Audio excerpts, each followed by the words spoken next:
ಜೈ Shriram. Good morning ಎಲ್ಲರಿಗೂ. ಏನಿವತ್ತು matter ಅಂದರೆ ಫೈನಲ್ಲಾಗಿ 10th ರಿಸಲ್ಟ್ ಬಂತು.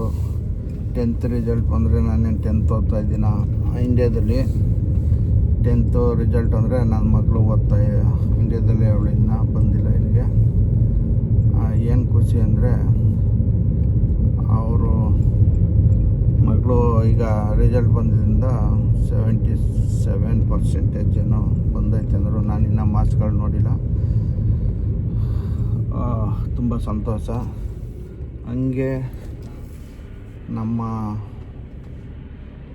ಯಾರು ಸರಿ ಗಾಡಿಗಳು ನೋಡ್ಕೊಂಡು ಪಾಸ್ ಆಗೋಣ ಫಸ್ಟು.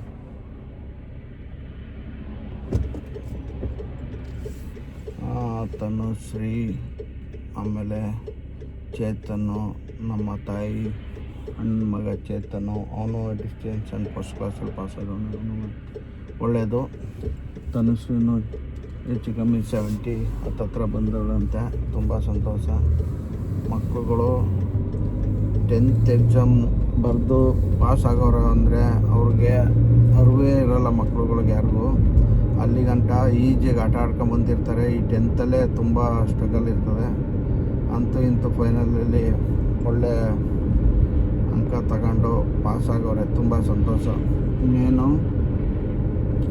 ನಾವಿಲ್ಲಿದ್ದೀವಿ, ನಮ್ಮಕ್ಕ ಅಂದರೆ ನಮ್ಮಕ್ಕರು ಸಪೋರ್ಟ್ ಕೊಟ್ಟು ಚೆನ್ನಾಗಿ ಇದು ಮಾಡೋರೆ. ಮೇನು ಚೆನ್ನಾಗಿ ಓದಿಸೋರೆ. ಸಿಕ್ಕಾಪಟ್ಟೆ ನನ್ನ ಮಕ್ಕಳಿಗೆ ಚೆನ್ನಾಗಿ ಟ್ರೈನಿಂಗ್ ಕೊಟ್ಟಿರೋದ್ರಿಂದನೇ ಪಾಸ್ ಆಗೋರೆ.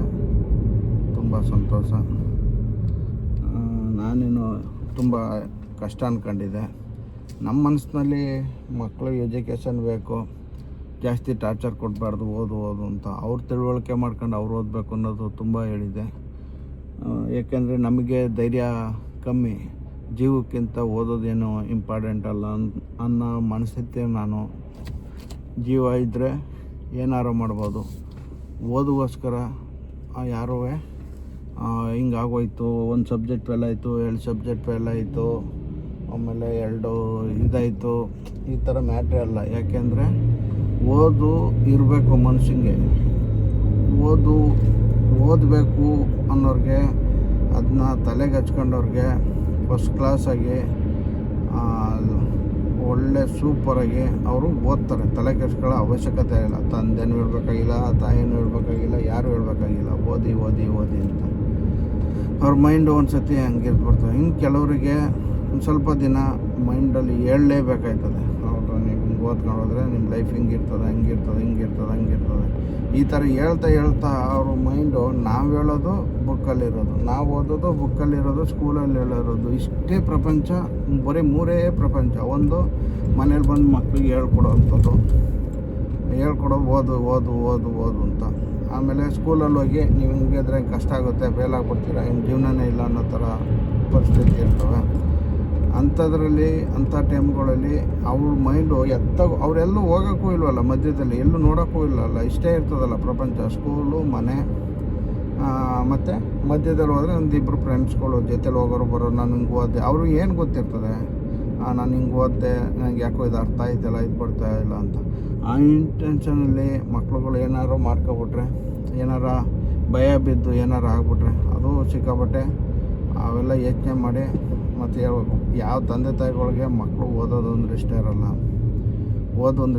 ಪ್ರತಿ ಒಂದು ತಂದೆ ತಾಯಿಗಳಿಗೂ ನಮ್ಮ ಮಕ್ಕಳು ಓದಬೇಕು, ನನ್ನ ಮಕ್ಕಳು ಡಾಕ್ಟ್ರ್ ಆಗಬೇಕು, ಇಂಜಿನಿಯರ್ ಆಗಬೇಕು, ಲಾಯರ್ ಆಗಬೇಕು, ಬೆಳಿಬೇಕು, ಹಿಂಗಿರ್ಬೇಕು ಪ್ರತಿಯೊಬ್ಬರಿಗೂ ಇರ್ತದೆ, ನಮಗೂ ಇರ್ತದೆ.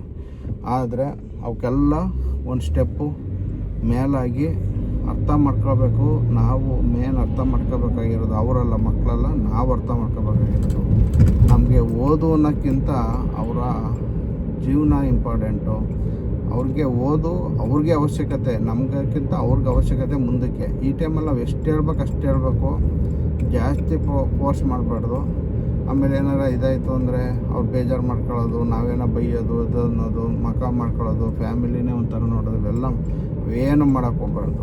ಯಾಕೆಂದರೆ ಒಂದು ಟೈಮು ನಾವು ಸಾವಿನ ದಡಕ್ಕೆ ಹತ್ರಕ್ಕೆ ಹೋಗಿ ಬಂದಿರೋದ್ರಿಂದ ಬದುಕಿರೋದೇ ಹೆಚ್ಚು ಒಂದು ಟೈಮಲ್ಲಿ. ಹಿಂಗಿದ್ದಾಗ ನಾವೇನು ಮಾಡಬೇಕು, ತಲೆ ಕೆಡ್ಸ್ಕೋಬಾರ್ದು ಅದ್ರ ಬಗ್ಗೆ. ಜೀವನ ಇಷ್ಟೇ, ಇವತ್ತಿರ್ತೀವಿ ನಾಳೆ ಇರಲ್ವ ಹಂಗಂದ್ಬಿಟ್ಟು ಪ್ರೆಜರ್ ಕೊಡಬಾರ್ದು. ಈಗ ನಮಗೂ ಆದರೂ ಅಷ್ಟು ಇಷ್ಟ ಇದ್ದರೆ, ಕೆಲಸ ಇದ್ದರೆ ಮಾಡ್ತೀವಿ. ಯಾರು ಹೇಳಿದ್ರು ನಮಗೆ ಅಲ್ಲಿ ಸಮಾಧಾನ ಇಲ್ಲ ಅಂದರೆ ಯಾರೂ ಕೆಲಸ ಮಾಡಲ್ಲ. ನೀವಲ್ಲ ನಾವಲ್ಲ ಯಾರೂ ಕೆಲಸ ಮಾಡಲ್ಲ. ಹಂಗಾಗಿ ಏನೂ ಮಾಡೋಕ್ಕೆ ಹೋಗ್ಬಾರ್ದು, ಅಷ್ಟೊಂದು ಪ್ರೆಜರು. ಫೈನಲಿ ಚೆನ್ನಾಗಿ ಪಾಸಾಗಲು ತುಂಬ ಸಂತೋಷ. SLCಲಿ ಪಾಸಾಗಿರೋದು ಮೇನು. SLCಲಿ ಒಂದು ಈಗ ಸ್ಟೆಪ್ 1, ಇನ್ನು ಮುಂದಕ್ಕೆ PUC ಈ ಥರ ಎಲ್ಲ ಇರ್ತವೆ ಸುಮಾರವೆ, ಪಾಸಾಗವು ಇರೋವಂಥವು ಎಲ್ಲ ಇನ್ನು ಬೇಕಾದಷ್ಟು ಐತೆ ತಿಳುವಳಿಕೆ. ಮತ್ತು ಯೋಚನೆ ಮಾಡಬೇಕು ಅಷ್ಟೇ, ಮಕ್ಳುಗಳ ಭವಿಷ್ಯ ಯೋಚನೆ ಮಾಡಬೇಕು. ನಾವು ಯೋಚನೆ ಮಾಡ್ಬೋದು, ದುಡ್ಡು ಸಹಾಯ ಮಾಡ್ಬೋದು, ಆದರೆ ನಾವು ಇನ್ನು ಓದ್ಸೋಕ್ಕೆ ಆಗಲಿ ಇದು ಮಾಡೋಕ್ಕಾಗಲಿ ಕುಂತ್ಕೊಂಡು ಜೊತೆಲಿ ಓದ್ಸೋಕ್ಕಾಗಲಿಲ್ಲ. ಅವ್ರ ಮೈಂಡಿಗೆ ಬರಬೇಕು. ಪ್ರತಿ ಮಕ್ಳಿಗೂ ನಾವು ಓದಬೇಕು ಅನ್ನೋದು ಅವ್ರವ್ರ ಮೈಂಡಿಗೆ ಬಂದರೆ ಮಾತ್ರ ಓದೋಕ್ಕಾಗತ್ತೆ. ಸುಮ್ಮನೆ ನಾವು ಹೇಳೋದ್ರೆಲ್ಲ ಸುಳ್ಳು, ಅವೆಲ್ಲ ಓದೋದು ಇದು ಮಾಡ್ತಾರೆ ಹಂಗೆ ಅಂತ. ಅದೊಂದು ನನ್ನ ಮನಸ್ಸಲ್ಲಿ ಅನ್ಸೋದು ಹೇಳ್ತಾ ಇರೋದು. ಎಲ್ಲ ಮಕ್ಕಳು ಹಿಂಗೆ, ತಂದೆ ತಾಯಿಗಳು ಹಿಂಗೆ ಅಂತ ಏನಲ್ಲ. ನಾನೊಬ್ಬ ಮಗಳು ತಂದೆಯಾಗಿ ನನಗನ್ಸಿದ್ದು ನಾನು ಹೇಳ್ಕೊತಾ ಇದ್ದೀನಿ. ಯಾಕೆಂದರೆ ದೂರದಲ್ಲಿದ್ದೀನಲ್ಲ, ಹತ್ರದಲ್ಲಿದ್ದಾಗ ನಮಗೂ ಕೋಪ ಬರ್ತದೆ. ಓದಿಲ್ಲ ಮಾತಿಲ್ಲ, ನೀನು ಓದ್ಕೊಳ್ಳಲ್ಲ, ಅವರು ಟೈಮ್ ವೇಸ್ಟ್ ಮಾಡ್ತಿರೋದು ಎಲ್ಲ ನೋಡಿ ನಮಗೂ ಕೋಪ ಬರ್ತದೆ. ದೂರದಲ್ಲಿದ್ದಾಗ ನಮ್ಗೆ ಆಲೋಚನೆ ಬರ್ತದೆ, ಮಕ್ಳುಗಳಿಗಿಂತ ಏನು ದೊಡ್ಡದಲ್ಲ, ಸದ್ಯ ನಮ್ಮ ಜೊತೆಲಿ ಇರೋ ಗಂಟೆ ಇದ್ದರೂ ಸಾಕು, ನಾವು ಸಂಪಾದನೆ ಮಾಡೋದು ಯಾರಿಗೆ, ಇವೆಲ್ಲ ಬರ್ತವೆ ಮೈಂಡಲ್ಲಿ ಐತೆ. ಅವ್ರ ಅಮ್ಮ ಅದು ಇದು ಏನೇನೋ ಇರ್ತವೆ ಆಸೆಗಳು ತಾಯಿ. ಆಮೇಲೆ ನನ್ನ ಮಗಳಿಗೆ ನನ್ನ ಮಗಳು ಅಮ್ಮ ಅಂದರೆ ಫಸ್ಟು ಆಕ್ಸಿಡೆಂಟಾಗಿ 2010ರಲ್ಲಿ ಊರಿಗೆ ಹೋಯ್ತಾ ಯಡೂರು ಹತ್ರ ಆಕ್ಸಿಡೆಂಟಾಗಿ ಅವರು ತೀರೋದ್ರು. ಮಗಳಿಗೆ ಆಗ 7 ವರ್ಷ. ಈಗ ಮಗಳು SLC ಎಲ್ಲ ನಾವು ಈಜ್ಕೊಂಡು ಎಲ್ಲ ಮುಗಿಸ್ಕೊಂಡು ಅದು ಇದು ಮದುವೆ ತಿರ್ಗಿ ಇನ್ನೊಂದು ಮದುವೆ ಮಾಡ್ಕೊಂಡು ಲಾಕ್ಡೌನ್ ಆಗಿ ಊರಿಗೆ ಬಂದು ಊರಲ್ಲಿ ಇದ್ಕೊಂಡು ಹೆಂಗೋ ಬಿಡಪ್ಪ ಸಾಕು ಇನ್ನೇನು ಬೇಡ ಅನ್ನೋ ಟೈಮಲ್ಲಿ ಈ ಕಡೆ ಹೊರಗಡೆ ದೇಶಕ್ಕೆ ಹೊರಗೆ ಅವಕಾಶ ಸಿಕ್ತು ಬಂದಿದ್ದೀವಿ. ಮಗಳೊಬ್ಳಲ್ಲ ಅವಳೆ, ಮನೆಯವರು ಈಗ 2ನೇ ಮದುವೆ ಆಗಿತ್ತು, ಮನೆಯವರು ಮಗ ಎಲ್ಲ ಇಲ್ಲಿಗೆ ಬಂದಿದ್ದೀವಿ. ಇಲ್ಲಿದ್ದೀವಿ. ಮಗಳೊಬ್ಳಲ್ಲ ಅವಳೆ, ಅವ್ರಿಗೂ ಟ್ರೈ ಮಾಡಿದ್ದೀವಿ, ವೀಸಾ ಸಿಕ್ಕಿಲ್ಲ. ಇನ್ನೊಂದ್ಸತಿ ಟ್ರೈ ಮಾಡಬೇಕು. ಮಾಡಿದ್ರೆ ಸಿಕ್ಕಿದ್ರೆ ಒಳ್ಳೆಯದು. ಇನ್ನು 2 ವರ್ಷ ಟೈಮ್ ಐತೆ. 2 ವರ್ಷದಲ್ಲಿ ಬಂದರೆ ಅವಳು ಒಂದು 2 ವರ್ಷದಲ್ಲಿ ನಮ್ಮ ಜೊತೆಲಿ ಇರ್ತಾಳೆ ಅನ್ನೋದೊಂದು ಖುಷಿ ಐತೆ. ಭಗವಂತನ ಇಚ್ಛೆ ಹೆಂಗೈತೆ ಅಂತ ನೋಡಬೇಕು. ನಾನು ಮಾಡೋ ಪ್ರಯತ್ನ ನಾನು ಮಾಡ್ತಾನೇ ಇದ್ದೀನಿ. ಭಗವಂತನ ಆಸೆ ಮಗಳದ್ದು ಒಂದು ಇದು ಹೆಂಗೆ ಇರ್ತದೋ ಹಂಗೆ. ಯಾವುದಕ್ಕೂ ಆಗದಲ್ಲೇ ಹೋಗ್ಲಿ ಏನೂ ಅಲ್ಲ, ಆದರೆ ಖುಷಿ ಆಗಲಿಲ್ಲ ಅಂದರೆ ಏನೂ ಮಾಡೋಕ್ಕಾಗಲ್ಲ. ಭಗವಂತ ಮಾಡಿರೋದು ಇಷ್ಟು ಇದೈತೆ ಅಂತ ಅನ್ಕೋಬೋದು. ನಾನು ಅನ್ಕೊಳ್ಳೋದು ಅಷ್ಟೇ, ಏನಾಗಲಿ ಆಗದೆಲ್ಲ ಹೋಗಲಿ, ಆಗೋದೆಲ್ಲ ಒಳ್ಳೇದಕ್ಕೆ ಅನ್ಕೋತೀನಿ. ಅದರಲ್ಲೇನು ಹೇಳೋ ಮಾತೇನಿಲ್ಲ. ಒಳ್ಳೇದಕ್ಕೆ ಏನಾದರೂ ಒಳ್ಳೇದಕ್ಕೆ ಮಾಡ್ತಾನೆ ದೇವರು. ನಾವು ಮುಂದಕ್ಕೇನೋ ಒಂದು ಇದೈತೆ, ಅದೇ ರೀತಿ ಪಾಲನೆ ಮಾಡ್ಕೊಂಡು ಒಳ್ಳೇದು ಮಾಡ್ತಾನೆ ಅನ್ನೋ ಒಂದು ನಂಬಿಕೆ ಇರಬೇಕಷ್ಟೆ. ಅಂದ್ಬಿಟ್ಟು ನಾವು ಆಗಲಿಲ್ಲ ಅಂತ ಏನು ಬಾಯಿ ಪಟ್ಕೊಂಡ್ರು ಏನೂ ಆಗೋಲ್ಲ. ಏನಾಗಬೇಕು ಅದೇ ಆಗುತ್ತೆ. ಎದೆ ಚಚ್ಕೊಂಡ್ರು ಏನಾಗಲ್ಲ, ಅದೇ ಆಗುತ್ತೆ. ಹಂಗೆ ಪ್ರತಿಯೊಂದು ವಿಷಯದಲ್ಲೂ ಅಷ್ಟೇ, ಜಾಸ್ತಿ ತಲೆ ಕೆಡ್ಸ್ಕೋಬಾರ್ದು. ಕೆಡ್ಸ್ಕೊಳ್ಳಿಲ್ಲ ಅಂದರೆ ಬೆಟ್ರು. ಏನಿಲ್ಲ, ಏನಾಗಬೇಕು ಅದೇ ಆಗುತ್ತೆ. ತಲೆ ಕೆಡ್ಸ್ಕೊಳ್ಳೋ ಅವಶ್ಯಕತೆಯೇ ಇಲ್ಲ. ನಮ್ಮ ಜೀವನದಲ್ಲಿ ನಮ್ಮಿದ್ರಲ್ಲಿ ಏನಿರ್ತದೆ ಅದು ಮಾಮೂಲಿ ಮಾಡ್ಕೊಂಡು ಹೋಗ್ತಾ ಇರಬೇಕಷ್ಟೇ. ಅದು ಬಿಟ್ಟರೆ ಇನ್ನೊಂದು ಏನಿಲ್ಲ.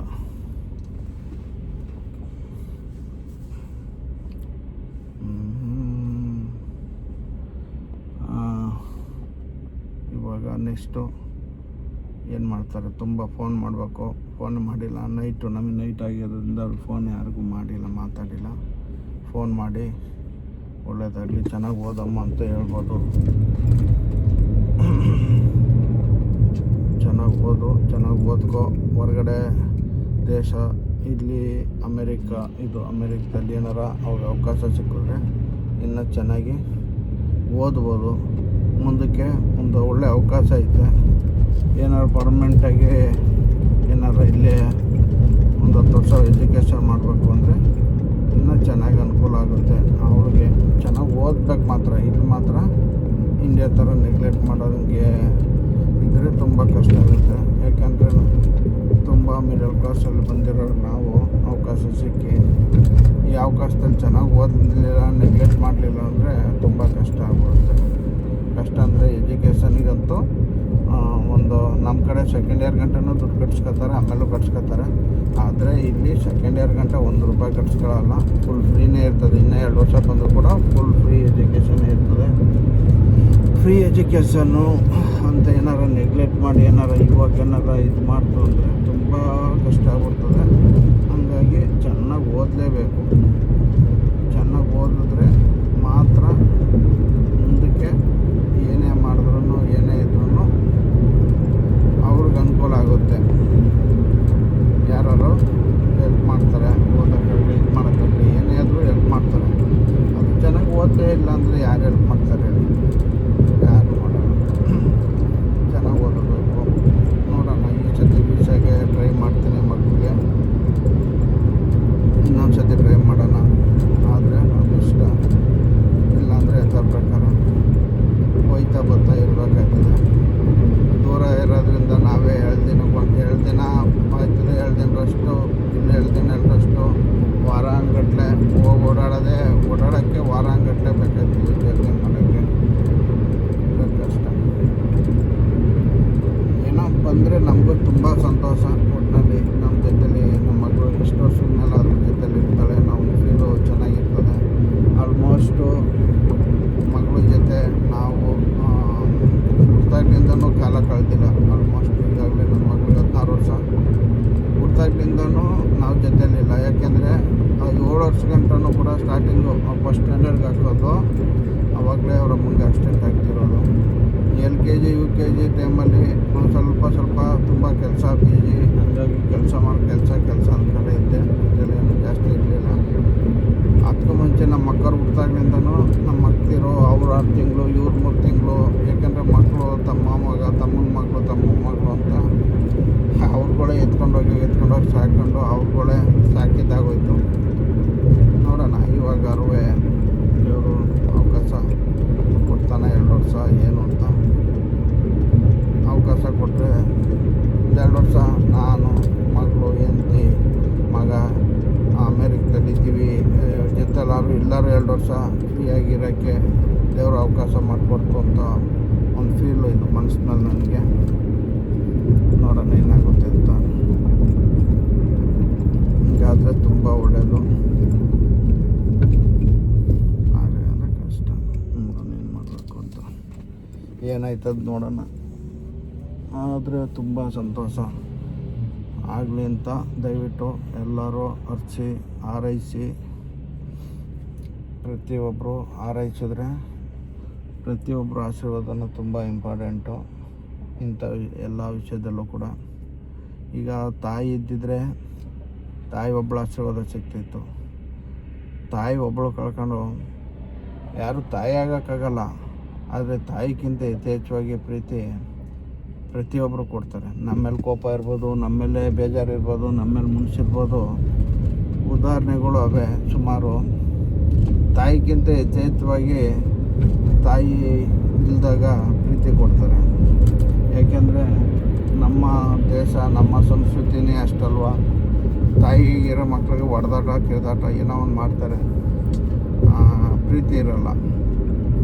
ತಾಯಿ ಕಳ್ಕೊಂಡಾಗ ಆ ಥರ ಎಲ್ಲ ನೆಗ್ಲೆಕ್ಟ್ ಮಾಡೋಕ್ಕೆ ಹೋಗಲ್ಲ. ಅವ್ರ ಮಕ್ಳುಗಳಕ್ಕಿಂತ 1% ಜಾಸ್ತಿ ನನ್ನ ಮಗಳಿಗೆ ಪ್ರೀತಿ ಕೊಡ್ತಾವ್ರೆ. ಆಸೆ ಇದು ಎಲ್ಲರೂ ಚೆನ್ನಾಗಿಲ್ಲಪ್ಪ, ಮಗು ಒಂದು ಇದಾಗ್ಲಪ್ಪ, ಸಾಕು, ಅವಳೊಬ್ಬಳು ಬುದ್ಧಿವಂತ ಆಗ್ಲಪ್ಪ, ಚೆನ್ನಾಗಿ ಓದ್ಲಪ್ಪ ಅಂತಾರೆ. ಆದರೆ ದೇವ್ರ ಇಚ್ಛೆಗಳು ಆ ಥರ ಇರೋಲ್ಲ. ಯಾಕೆಂದರೆ ಅವ್ರ ಮಕ್ಳುಗಳು ಪ್ರತಿಯೊಬ್ಬರು ಮನಸ್ಸಿಗೂ ಪ್ರತಿಯೊಬ್ಬರಿಗೂ ಅವಕಾಶ ಕೊಟ್ಟಿರ್ತಾನೆ ದೇವರು. ಪ್ರತಿಯೊಬ್ಬರಿಗೂ ಮೈಂಡ್ ಕೊಟ್ಟಿರ್ತಾನೆ. ಅದು ಅವ್ರವ್ರ ನಡವಳಿಕೆ ಅವ್ರವ್ರ ಇದರ ಮೇಲೆ ಬಿಡ್ತಾನೆ. ನಾನು, ನೀನು, ತಾಯಿ, ತಂದೆ, ಅಣ್ಣ ತಮ್ಮದಿರೆಲ್ಲ ಬೇಡ್ಕೊಂಡ್ರೆಲ್ಲ ಸಿಗಲ್ಲ. ಅವರು ಹೇಳಿದ್ರೆ ಅವ್ರಿಗೆ ಈಗ ಮಗು ಆಗಿದ್ದಾಗ ಇವಾಗ 10th ಈಗ ಮಗು ಅಂದರೆ ನಗ್ತಾರೆ. ಮಗು ಅಲ್ಲ. ನನಗೆ ಮಗು ಇರ್ಬೋದು, ಎಲ್ಲರಿಗೂ ಮಗು ಆಗಿರಲ್ವಲ್ಲ. ಒಂದು ಮೆಜಾರಿಟಿ ಬಂದಿರ್ತಾರೆ, ಅವ್ರಿಗೆ ಒಂದು ಇದಿರ್ತದೆ, ಆಗಬೇಕು. ಅವರ ಬುದ್ಧಿ ತಿಳ್ಕೋಬೇಕು, ಅರ್ಥ ಮಾಡ್ಕೋಬೇಕು, ಓದಬೇಕಷ್ಟೇ. ಅವ್ರು ಹೋದ್ಮೇಲೆ ಎಲ್ಲರಿಗೂ ಸಂತೋಷನೇ. ಸದ್ಯ ಯಾವತ್ತು ನಾವು ಎಲ್ಲ ಆಸೆಪಟ್ಟು ಅವಳು ಕೂಡ ಅದೇ ತಕ್ಕನಾಗಿ ಏನೋ ಒಂದು ಓದಿ 4 ಜನಕ್ಕೆ ಸಹಾಯ ಮಾಡೋಂಗೆ ಆದರೆ ಇನ್ನೂ ಸಂತೋಷ ಪಡೋಷ್ಟು ನನಗಿಂತ ಜೊತೆಲಿರೋರು, ಅಕ್ಕಂಗಿರು, ಅಣ್ಣ ತಮ್ಮದಿರು, ಸಂಬಂಧಿಕರು, ಫ್ರೆಂಡ್ಸು ಎಲ್ಲರೂ ಆ ಟೈಮಲ್ಲಿ ಒಂದು ನಂಬರು ಆಕ್ಸಿಡೆಂಟು ಅವು ಇವು ಆಗಿದ್ವಲ್ಲ, ಆ ಬ್ಯಾಡ್ ಟೈಮ್ನ ನೆನೆಸ್ಕೊಂಡು ಆಲ್ಮೋಸ್ಟ್ ನನ್ನ ಜೊತೆಲಿರೋರೆಲ್ಲ ನನ್ನ ಮಗಳು ನಾನೇನು ಮಾಡಿರ್ತೀನಿ, ನಾನೇನಿದ್ದೀನಿ ಅನ್ನೋದಕ್ಕಿಂತ ನನ್ನ ಮಗಳೇನು ಬೆಳೀತಾಳೆ, ಅವಳು ಹೆಂಗೆ ಚೆನ್ನಾಗಿರ್ತಾಳೆ ಅನ್ನೋದನ್ನ ಕಾಯ್ತಾ ಇರ್ತಾರೆ ಜನ ಅಂದರೆ ಇಷ್ಟು ನಮ್ಗೆ ಗೊತ್ತಿರೋರು ಕಾಯ್ತಾ ಇರ್ತಾರೆ. ನಮ್ಮ ಸಂಬಂಧಿಕರು, ಹಳ್ಳಿರು, ಊರವರು, ಇವರು ಎಲ್ಲ. ಅವಳೇನಾರು ಒಂದು ಸ್ಟೆಪ್ಪು ಚೆನ್ನಾಗಾಯಿತು, ಚೆನ್ನಾಗಿದಾಯಿತು, ನಾನು ಚೆನ್ನಾಗಿ ಸಹಾಯ ಮಾಡ್ತಾಳೆ ಅಂದರೆ ನನಗಿಂತ ಯಥೇಚ್ಛವಾಗಿ ನಮ್ಮ ಅಕ್ಕ ತಂಗಿರು ಆಗಲಿ, ಅಣ್ಣ ತಮ್ಮದಿರಾಗಲಿ, ಸಂಬಂಧಿಕರಾಗಲಿ, ಬಂದು ನಮ್ಮ ಫ್ರೆಂಡ್ಸ್ ಆಗಲಿ, ಅವ್ರು ಖುಷಿ ಪಟ್ಟಷ್ಟು ದೇವರೇ ಯಾರೂ ಬಿಡಲ್ಲ. ನನಗೂ ಅಷ್ಟು ಇದಿರಲ್ಲ, ಅಷ್ಟು ನನಗಿಂತ 1% ಹೆಚ್ಚು ಅವರೇ ಖುಷಿ ಪಡ್ತಾರೆ. ಇಂಥ ಪರಿಸ್ಥಿತಿ ಆಗಿರೋ ಒಂದು ಇದರಲ್ಲಿ ಅದಲ್ವ ಬೇಕಾಗಿರೋದು. ನಾವು ಬಯಸೋದು ಅದೇ, ಪ್ರತಿಯೊಬ್ಬರು ಬಯಸೋದು ಅದೇ. ಅಷ್ಟು ಇದು ಈಗ ನೆಕ್ಸ್ಟು ಅವೆಲ್ಲ ಏನು ಇರ್ತದೆ ನನ್ನ ಮಗಳ ಮೇಲೆ ಡಿಪೆಂಡ್ ಆಗಿರ್ತದೆ. ಅವಳಿಗೆ ಆಲ್ಮೋಸ್ಟು ಜವಾಬ್ದಾರಿ ಅಂದರೆ ಏನು ಅನ್ನೋದೇ ಗೊತ್ತಿರಲ್ಲ, ಇನ್ನೂ ಕೂಡ ಗೊತ್ತಿರಲ್ಲ. ಇನ್ಮೇಲೆ ತಿಳ್ಕೊತಾಳೆ. 10th ಆಗೈತೆ, 10th ಪಾಸ್ ಆಗವಳೆ. ನೆಕ್ಸ್ಟು ಏನು ಮಾಡ್ತಾಳೆ, ಹೆಂಗೆ ಜವಾಬ್ದಾರಿ ತಗೋತಾಳೆ, ಯಾವ ಥರ ಇರ್ತಾಳೆ ಅನ್ನೋದು ತುಂಬ ಇಂಪಾರ್ಟೆಂಟು. ನೋಡಬೇಕು ಯಾವ ಥರ ಇನ್ಮೇಲೆ ಯಾವ ಥರ ಚೇಂಜ್ ಆಯ್ತಾಳೆ. ಇಷ್ಟು ದಿನ ಅಂತೂ ಅವಳ ಪರ್ಸ್ನಲಿ ಆಗಿ ಯಾವುದೇ ಥರನೂ ಅವಳಿಗೆ ಜವಾಬ್ದಾರಿ ಇರಲಿಲ್ಲ, ಯಾವ ಥರನೂ ಇದ್ದಿಲ್ಲ. ಸ್ಕೂಲ್ಗೆ ಹೋಗ್ಬೇಕಾ, ಬರಬೇಕಾ, ಓದಬೇಕಾ ಅಷ್ಟೇ ಇತ್ತು. ಇನ್ಮೇಲಂತೂ ಆ ಥರ ಇದ್ದರೆ ತುಂಬ ಕಷ್ಟ ಆಗುತ್ತೆ. ಎಲ್ಲರಿಗೂ ಮೋಸ ಮಾಡಿ, ನಾನೊಬ್ಬಂಗಲ್ಲ, ಅವ್ರ ಅಮ್ಮಂಗಲ್ಲ, ಪ್ರತಿಯೊಬ್ಬರು ನಮ್ಮ ಸಂಬಂಧಿಕರು, ನಮ್ಮ ಅಣ್ಣ ತಮ್ಮದಿರು, ಬಂಧುಗಳು, ನಮ್ಮ ಫ್ರೆಂಡ್ಸ್ಗಳು, ಆ ಟೈಮಲ್ಲಿ ಆಕ್ಸಿಡೆಂಟ್ ಆದಾಗ ಎಷ್ಟು ಜನ ಅವ್ರಿಗೆ ಕೆಲಸ ಮಾಡ್ತಾಯಿದ್ರು, ಅವೆಲ್ಲ ಎಷ್ಟು ಜನ ಹೊಟ್ಟೆ ಹುರ್ಕೊಂಡು ಹಿಂಗೆ ಆಗೋಯ್ತಲ್ಲ ಸಡನ್ನಾಗಿ ಅಂತ ತುಂಬ ಬೇಜಾರಲ್ಲಿ ಎಲ್ಲರೂ ಬೇಜಾರು ಪಡಿಸಿದ್ರು. ನಮ್ಮ ಸಂಬಂಧಿಕರಲ್ಲಿ ಎಲ್ಲರೂ ಕೂಡ ಅದಕ್ಕೆ ಆ ಟೈಮಲ್ಲಿ ಬಂಧು ಬಾಂಧವರು ಇರಬೇಕು, ಹತ್ರದಲ್ಲಿ ಇದಾಗಿರಬೇಕು ಅಂತ. ನಮಗೇನು ಬಾಧ್ಯ ಅಂತಲ್ಲ, ನಮ್ಗೆ ಇವತ್ತು ಕೂಡ ಅದೇ ನೋವೈತೆ, ಅದರಲ್ಲೇನು 2 ಮಾತಿಲ್ಲ. ಏನು ಮಾಡೋಕ್ಕಾಗಲ್ಲ. ನಾವು ಏನು ಹತ್ರ ಕರೆದ್ರೆ ಇಲ್ಲ ಫೀಲ್ ಮಾಡ್ಕೊಂಡ್ರೆ ಏನು ಚೇಂಜ್ ಆಗಲ್ವಲ್ಲ. ಹಂಗಾಗಿ ಒಂದು ಸ್ವಲ್ಪ ನಮ್ಮದು ಕಲ್ಲು ಮನಸ್ಸು ಅಂತಾರಲ್ಲ, ಆ ಥರ ಕಲ್ಲು ಮನಸ್ಸಾಗಿರೋದ್ರಿಂದ ನಾವು ಏನು ಮಾಡೋಕ್ಕಾಗಲ್ಲ. ಹೋಗಿದ್ದೋಯ್ತು, ಏನು ಮಾಡೋಕ್ಕಾಗಲ್ಲ. ಅವತ್ತು ನಾವು 1 ನಿಮಿಷ ಏನಾರ ಇದಾಗಿದ್ರೆ ನಾವು ಕೂಡ ಇರ್ತಾಯಿರಲಿಲ್ಲ, ಮಗು ಕೂಡ ಇರ್ತಾಯಿರಲಿಲ್ಲ. ಏನು ಮಾಡ್ತೀವಿ, ಪ್ರಪಂಚನೇ ಹಂಗೆ ಅಲ್ವಾ. ಮೇನು ನಾವು ಎಷ್ಟೇ ಇದು ಮಾಡಿದ್ರು ಪ್ರಪಂಚನೇ ಹಂಗಿರ್ತದೆ ಅಂದಮೇಲೆ ಅದ್ರ ಬಗ್ಗೆ ಮತ್ತೆ ನಾವು ಯೋಚನೆ ಮಾಡೋದು, ಇದು ಮಾಡೋದು ಇರ್ತದೆ. ಜೊತೆಲಿ ಬೇರೆ ನಿಮ್ಗೆ ನೋಡಿದವ್ರಿಗೆ ಮಾಡಿದವ್ರಿಗೆ ಇರ್ತಾರೆ ಅಂದರೆ ನಾವು 8 ವರ್ಷ ಅಲ್ಲ ಹುಡ್ತಾಗಿಂದ ಜೊತೇಲಿ ನಾವು ಸಂಬಂಧಿಕರೇ ಜೊತೇಲಿದ್ದವ್ರಿಗೆ ನಮಗೆ ನೋವಿರಲ್ವ, ಇರುತ್ತೆ. ಹಿಂಗಂತ ಈಗ ಮದುವೆ ಮಾಡ್ಕೊಂಡಿದ್ದೀವಿ, ಯಾವಾಗಲೂ ನಾವು ಅದೇ ಯೋಚನೆ ಮಾಡ್ಕೊಂಡು ಆಗೋಗಿರೋದನ್ನೇ ನೋಡ್ಕೊಂಡು ಹೋದರೆ ಚೆನ್ನಾಗಿರಲ್ಲ. ಏನಾಯ್ತು ಅದನ್ನು ಮಾಡ್ಕೊಂಡು ಹೋಗ್ಬೇಕಷ್ಟೇ. ದೇವ್ರು ಚೆನ್ನಾಗಿಟ್ಟವನು ಈಗ ಬರ್ತವೆ. ಅದೇ ಅವು ಒಂದು ಹೇಳಿದ್ನಲ್ಲ, ಒಂದು ಕಳ್ಕೊಂಡ್ರೆ 4 ಇದೈತೆ. ನಾವು ಕಳ್ಕೊಂಡ್ರೆ ಎಲ್ಲ ಭಗವಂತನ ಇಚ್ಛೆ, ಭಗವಂತನ ಸನ್ನಿಧಿಯಲ್ಲಿ ಹೇಳ್ತಾಯಿದ್ದೀವಿ. ಭಗವಂತನ ಇಚ್ಛೆ ಹೆಂಗಿರ್ತದೆ ಹಂಗೆ ಆಗಿರ್ತದೆ ಅಷ್ಟೇ. ಹಂಗಾಗಿ ಯಾವುದ್ರ ಬಗ್ಗೆನೂ ತಲೆ ಕೆಡಿಸ್ಕೊಳ್ಳೋದು ಬೇಕಾಗಿಲ್ಲ. ಏನೋ ಇದ್ದಿದ್ದಾಯಿತು, ಆಗಿದ್ದಾಯಿತು, ನೋಡೋಣ ನೆಕ್ಸ್ಟಿಗೆ ಏನಾಯ್ತದೆ ಅಂತ. ಭಗವಂತನ ಇಚ್ಛೆ ಆಗೋಗಲಿ. ಜೈ ಶ್ರೀರಾಮ್. ಜಾಸ್ತಿ ಮಾತಾಡಿದ್ದೀನಿ, ನನ್ನ ಮನದಲ್ಲಿ ಮಾತು ಅಂದ್ಕೊಂಡಿದ್ದೀನಿ, ಹೇಳಿದ್ದೀನಿ. ನಿಮಗೆ ಹೆಂಗೆ ಅನಿಸುತ್ತೆ ಹಂಗೆ ಮಾಡಿ.